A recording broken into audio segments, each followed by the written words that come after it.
ইন্নী ওয়াজ্জাহতু ওয়াজহিয়া লিল্লাযী ফাতারাস সামাওয়াতি ওয়াল আরদা হানিফা ওয়া মা আনা মিনাল মুশরিকিন।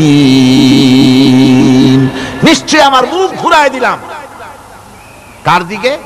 যিনি আকাশ এবং জমিনের স্রষ্টা, সব কিছুর মালিক যিনি, তার দিকে আমি মুতাওয়াজ্জা হলাম। নামাজের অর্থই হচ্ছে মুতাওয়াজ্জা হওয়া, মুখ ঘুরিয়ে দেওয়া, চেহারা ঘুরিয়ে দেওয়া। আর নামাজের আরেক অর্থ হচ্ছে নিকটবর্তী থেকে আরো নিকটবর্তী হওয়া। আল্লাহ রাব্বুল আলামিন বলেন, নিকটবর্তী হতে হলে ওয়াসজুদ ওয়াকতারিব, সেজদা দাও আর সেজদার মাধ্যমে আমার নিকটবর্তী হয়ে যাও। সেজদা দিলেই আল্লাহর নিকটবর্তী হওয়া যায়। কোন সুবহানাল্লাহ। সাহাবী, আল্লাহর নবীর সাহাবী প্রশ্ন করেছেন, নবীজি বান্দা কখন আল্লাহর নিকটবর্তী হয়ে যায়?